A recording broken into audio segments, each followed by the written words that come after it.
Good afternoon dear student. जैसा कि पिछली कक्षा में आपने फैजान का नियम पढ़ा होगा, साथ ही साथ आपने उसके ध्रुवण क्षमता का क्रम भी देखा होगा। धनायन का आकार, ऋणायन का आकार, डाइलेक्ट्रिक स्थिरांक के आधार पर आपने किसी आयनिक यौगिक की ध्रुवण क्षमता के बारे में बतलाना सीखा होगा कि उस यौगिक के अंदर सहसंयोजक लक्षण ज़्यादा है कि वैध संयोजक लक्षण ज़्यादा है। इसके बाद नेक्स्ट टॉपिक जो है वो संयोजकता आबंध सिद्धांत है।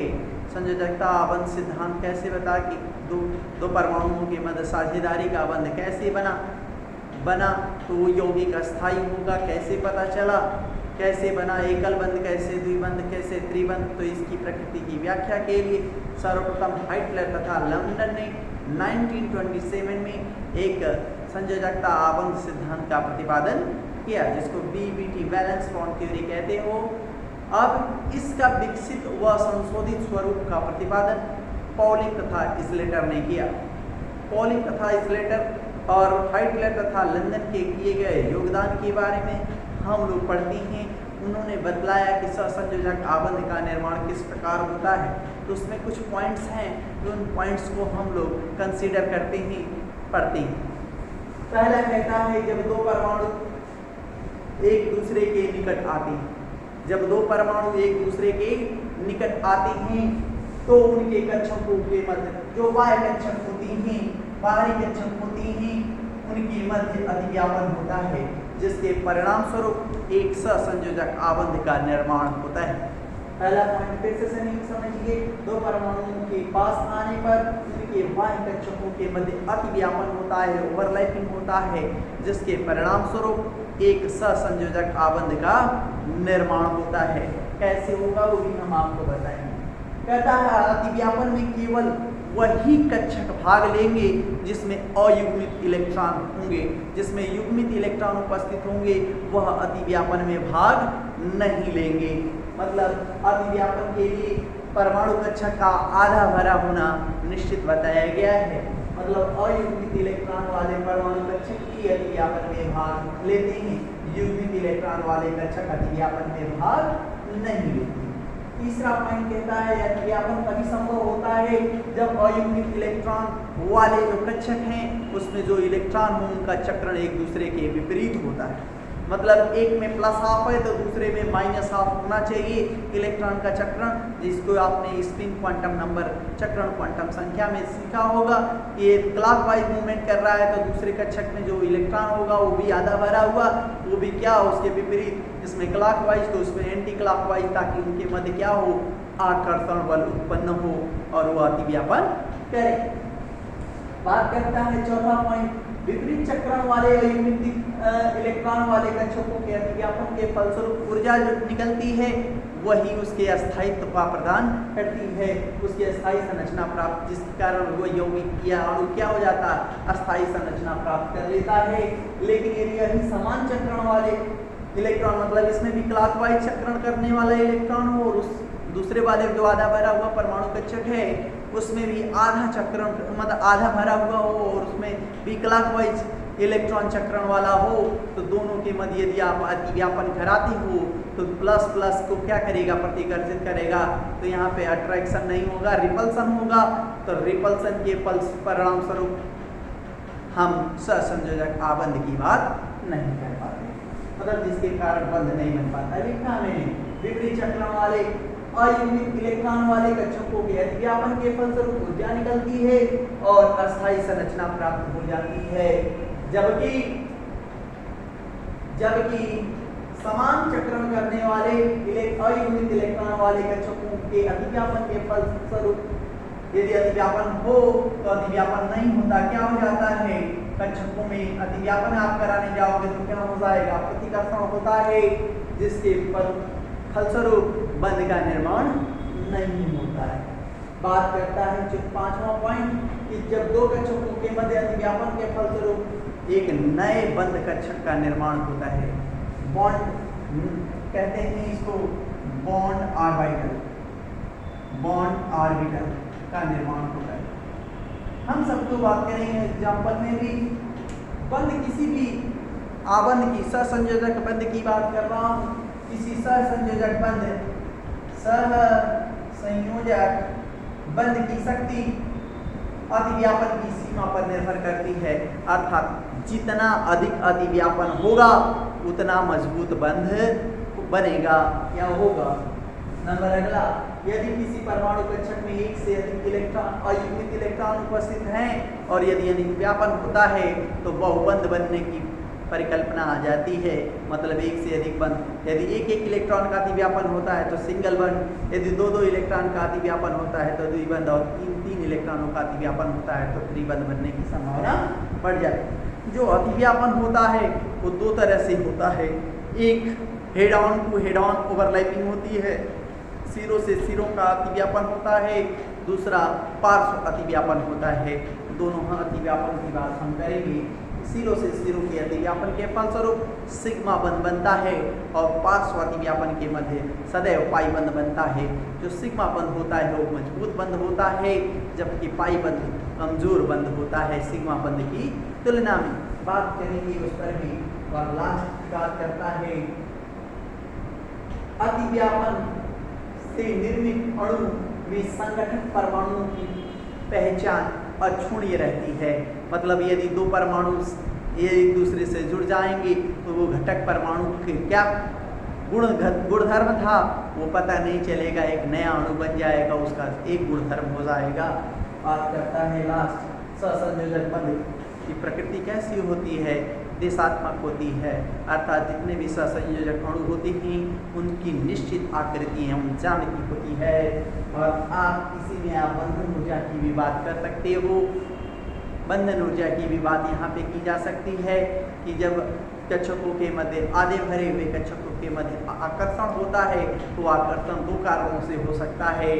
पहला कि आधे भरे हुए जो कक्षक हैं उनमें क्लॉकवाइज और एंटी क्लॉकवाइज जो इलेक्ट्रॉन विपरीत चक्रण करते हुए जो इलेक्ट्रॉन हैं उन इलेक्ट्रॉनों के मध्य आकर्षण के फलस्वरूप ऊर्जा हो, चाहे आपके चुंबकीय आघूर्ण के फलस्वरूप आकर्षण बल उत्पन्न हुआ हो।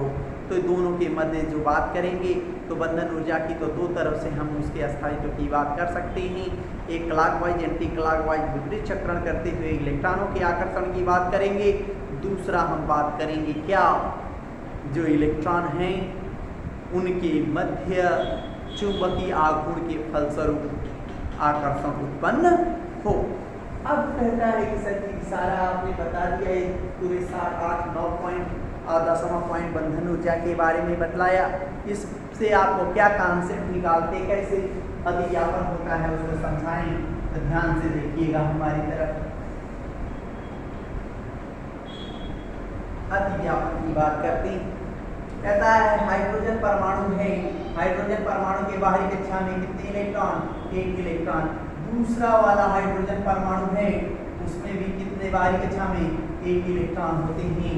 देखिए जब ये दोनों समान होंगे, ये दोनों समान होंगे तो अतिव्यापन नहीं होगा, और यदि दोनों यहाँ असमान हो जाएंगे, एक क्या होगा आपका प्लस हाफ और दूसरा माइनस हाफ, तो ये दोनों अतिव्यापन कर जाएंगे। और अतिव्यापन जितना ज़्यादा होगा उसी के फलस्वरूप जो एक कक्षक ये बन रहा है जिसका आप ऐसे जिक्र कर सकते हो, इसमें इलेक्ट्रॉनों के पैर आने की प्रायिकता ज़्यादा होती है, जिसके फलस्वरूप क्या बन जाता है, अणु बन जाता है H2।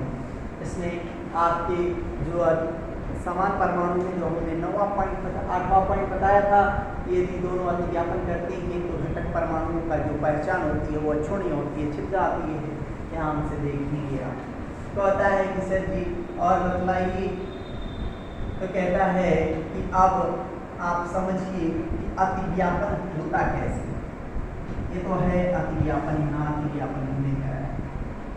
कहता है अतिव्यापन हुआ कैसे, तो अतिव्यापन यस कक्षक के मध्य हो सकता है, यस कक्षकों के मध्य अतिव्यापन। तो आपको दिखाया यस कक्षक है, 1s 1 दिख रहा है, तो यस कक्षक के मध्य यदि अतिव्यापन होता है, इसमें क्लॉकवाइज दूसरा एंटी क्लॉकवाइज, तो आपका सिग्मा बंध बनता, कौन सा बंध बनता है, तो यस यस कक्षकों के मध्य यदि व्यापन होता है तो सदैव कौन सा बंध बनता है? सिग्मा बंध बनता है। बात करते हैं दूसरा, यस कक्षक और पी कक्षक के मध्य अतिव्यापन होता है। कहता है कि सर यस कक्षक का आकार कैसा? गोलाकार। पी कक्षक का आकार कैसा?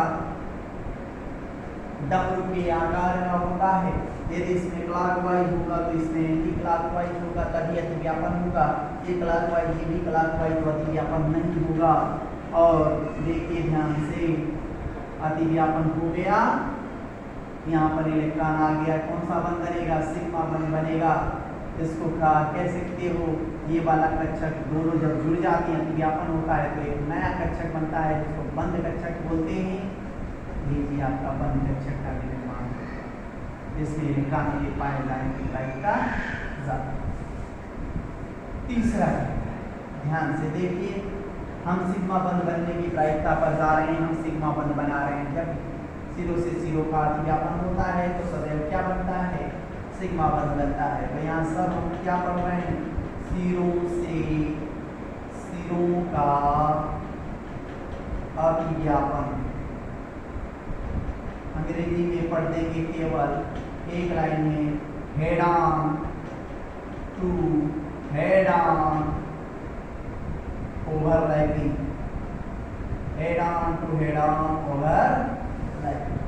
तीसरा कहता है पी कक्षक और पी कक्षक का अच्छी अतिव्यापन हो जाए, अच्छी अतिव्यापन करें तो क्या कहता है? तभी आपका सिग्मा बंध, एक्सियल ओवरलैपिंग कहते हैं, एक्सियल ओवरलैपिंग कहते हैं। एक्सियल ओवरलैपिंग, हम सिग्मा बंध बनाने की बात कर रहे हैं। तो पी कक्षक का आकार कैसा? डमरू के आकार। दूसरा वाला पी कक्षक का आकार कैसा? डमरू के आकार का ही होगा। दोनों समान ऊर्जा स्तर के होंगे, एक में क्लॉकवाइज, दूसरा एंटी क्लॉकवाइज। अब दोनों अतिव्यापन कर जाएंगे। जब अतिव्यापन होगा, जब दो कक्षकों के मध्य क्या होगा? अतिव्यापन होगा तो सिग्मा बंध बनेगा। और ये वाला तो जो कक्षक है वो बंध कक्षक होगा, इसको लंबा बना देंगे। ध्यान से देखते जाएं, जहाँ ना समझ में आएगी पूछ लेंगे आप। ध्यान से ये वाला बंध कक्षक का निर्माण होगा, तो जहाँ पर इलेक्ट्रॉन के पाए जाने की प्रायिकता ज्यादा। ये तो हमने क्या बताया? 0 से 0 का अतिव्यापन। कहता है कि सर जी कोई और तरह का अतिव्यापन भी होता है क्या? तो एकदम होता है। ध्यान से देखिए, कहता है चौथे तरह का अतिव्यापन की बात आता है, पी कक्षक का पार्श्वीय अतिव्यापन। इसको बोलते हैं sideways overlapping, sideways overlapping. ध्यान से देखिए, ये पी कक्षक है, ये भी क्या है? पी कक्षक है। इसमें क्लॉकवाइज, इसमें एंटी क्लॉकवाइज अतिव्यापन होगा, और अतिव्यापन होगा तो इस तरह से जब पास आएंगे तो लगता है कि जुड़ते हुए प्रतीत होते हैं। ध्यान से देखिएगा, लगेगा कि जुड़ रहा है, लेकिन जुड़ाव बहुत मजबूत नहीं है। इसीलिए मैंने कहा कि जो सहसंयोजक बंध की जो शक्ति होती है वो अतिव्यापन की सीमा पर निर्भर करती है। मतलब जितना ज़्यादा अंदर जाएगा, मतलब जितना ज़्यादा अंदर तक जुड़ जाएगा वह स्ट्रॉन्गेस्ट। इसीलिए बोला था सिग्मा बंध मजबूत बंध होता है। यहाँ पार्श्वीय अतिव्यापन हुआ है। ध्यान से देखिए, पार्श्वीय अतिव्यापन के फलस्वरूप ऐसी कक्षक बनते हैं।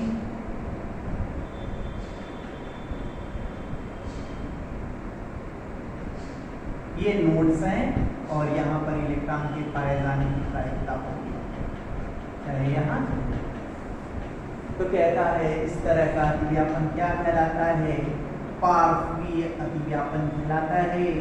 और पार्श्वीय अतिव्यापन के फलस्वरूप क्या कौन सा बंध बनता है, पाई बंध बनता है, पाई बंध बनता है। तो दो तरह के आपके सहसंयोजक बंध में आपने पढ़े, पहला सिग्मा बंध, दूसरा पाई बंध। तो आपने कॉन्सेप्ट पढ़े कि जब यस यस कक्षकों का अतिव्यापन होगा तो सिग्मा बनेगा, यस और पी कक्षक के मध्य अतिव्यापन होगा तब भी सिग्मा बनेगा। यदि पी कक्षक के मध्य अच्छी अतिव्यापन होगा तो भी सिग्मा बंध ही बनेगा। लेकिन यदि वही पार्श्वीय अतिव्यापन साइड की ऊपर बैठनी हो जाएगी तो कौन सा बंध बन जाएगा, पाई बंध बन जाएगा। यह कौन सिद्धांत बतलाता है, यह सिद्धांत बैलेंस बॉन्ड थ्योरी बतलाता है। लेकिन बैलेंस बॉन्ड थ्योरी में भी बहुत सारी कमियां थी जिसका निराकरण करने के लिए नेक्स्ट सिद्धांत आया जिसका नाम था मॉलिक्यूलर ऑर्बिटल थ्योरी। तो नेक्स्ट डे यदि हम बात करेंगे तो हम अणुकक्षक सिद्धांत के बारे में बतलाने का प्रयास करेंगे। सिग्मा और पाई बंध में अंतर की बात आती है तो सिग्मा और पाई बंध में अंतर नोट कर लें। थोड़ी सी बातें ऐसे आपको सारे चित्र बनाने पड़ेंगे, ये सब जो बनाया है ये सब बनाने पड़ेंगे। सिग्मा बंध और पाई बंध के बारे में बताना होगा तो समझिए, एक तरफ सिग्मा बॉन्ड, दूसरे तरफ पाई बॉन्ड। तो ये कह देता है कि सर सिरों से सिरों के अतिव्यापन, सिरों से सिरों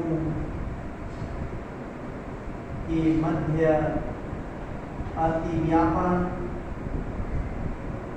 के फलस्वरूप, अतिव्यापन के फल स्वरूप कौन सा बंध बनता है, सिग्मा बंध बनता है।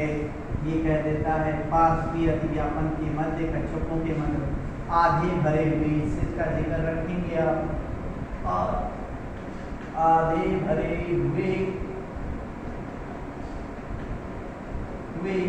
कक्षकों के सिरों से सिरों के मध्य अतिव्यापन के फलस्वरूप क्या बनता है, सिग्मा बंध बनता है। और इसमें क्या लिखेंगे, जब आधे भरे हुए कक्षकों के मध्य पार्श्वीय अतिव्यापन के फलस्वरूप जो सहसंयोजक बंध बनता है, फलस्वरूप जो सहसंयोजक आबंध बनता है उसे कौन सा बंध कहते हैं, उसे पाई बंध बनता है। यह कहते हैं पार्श्वीय अतिव्यापन के फलस्वरूप पाई बंध बनता है। सिग्मा बंध में आ जाता है, यह मजबूत होता है, यह बहुत मजबूत होता है, मजबूत होता है। और कह देंगे इसमें यह सिग्मा बंध की तुलना में कमजोर बंध होता है, कमजोर बंध होता है। और अगली बात कर देंगे आप इसमें अतिव्यापन कैसे कैसे होता है। अतिव्यापन अभी आपको बताया, यदि यस यस की कक्षक का अतिव्यापन हो, चाहे यस और पी का अतिव्यापन हो, चाहे पी व पी कक्षक का अक्षीय अतिव्यापन हो, तो कौन सा बनता है, सिग्मा बंध बनता है। और इसमें पी कक्षक के मध्य